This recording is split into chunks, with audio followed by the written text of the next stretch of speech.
पारू यार, इतकं टेन्शन आहे ना, तर तू पण इथे नव्हतीस. मी एकटा काय काय करू सांग मला. प्रीतम सर, मी तुमच्याच कामासाठी गेले होते. काय? हो प्रीतम सर, मी दिशा मॅडमच्या विरोधात पुरावे शोधायला गेले होते. काय कसले पुरावे? काय काय कुठे गेली होतीस आणि तू? कसं आहे ना प्रीतम सर, प्रत्येक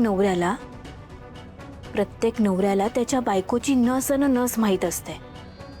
त्यामुळं मला असं वाटलं की दिशा मॅडमच्या विरोधात आपल्याला परितोष सरांकडनं एखादा पुरावा देऊ शकतात.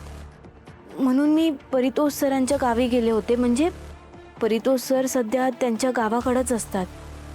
मला वाटलं पुरावे मिळतील म्हणून मी त्यांना भेटायला गेले होते. पुढे काय झालं मग? भेटला का परितोष? त्याने पुरावे दिले का तुला दिशा विरोधातले काही? नाही ना, परितोष सर ना साधे आहेत, एकदम बिचारे आहेत ते. त्या दिशा मॅडमनी ना फार गुंडाळून टाकलंय त्यांना त्यांच्या प्रेमात. दिशा मॅडम सारखी नालायक बाई त्या परितोष सरांच्या आयुष्यात आहे. त्यांना ना थोडी सुद्धा कल्पना नाहीये की त्या दिशा मॅडम कुठल्या पातळीला जाऊ शकतात ते. आणि एवढंच नाही, त्या दिशा मॅडमनी परितोष सरांसमोर ना स्वतःची एक चांगली प्रतिमा उभी करून ठेवली आहे.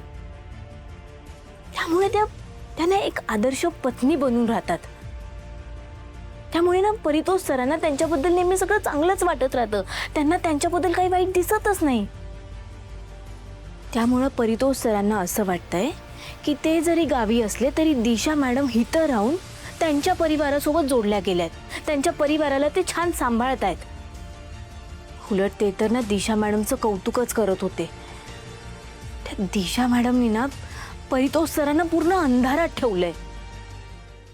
शिट यार, काय बाई आहे ही दिशा. म्हणजे आपल्या नवऱ्याला पण मूर्ख बनवते ती. म्हणजे ती ना पारू एक एक चाल खेळत जाते आणि आपण नुसते मूर्खासारखे बघत बसलोय.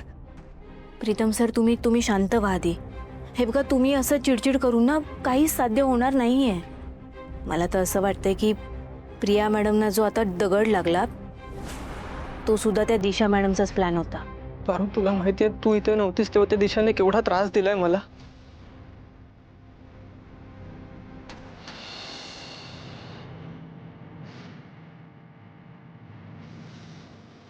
तुझा नेक्स्ट टास्क आहे की तो आदित्यला गाडी पुसायला लाव, नाहीतर त्याला गोळी घालण्यात येईल.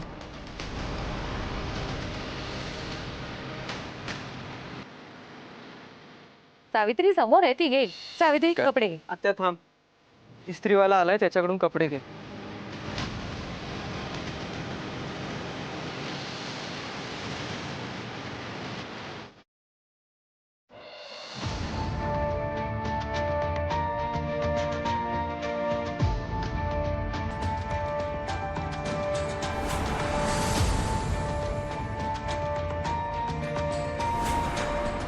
तिने मला बाबांचे सगळे पेंटिंग जळायला सांगितले.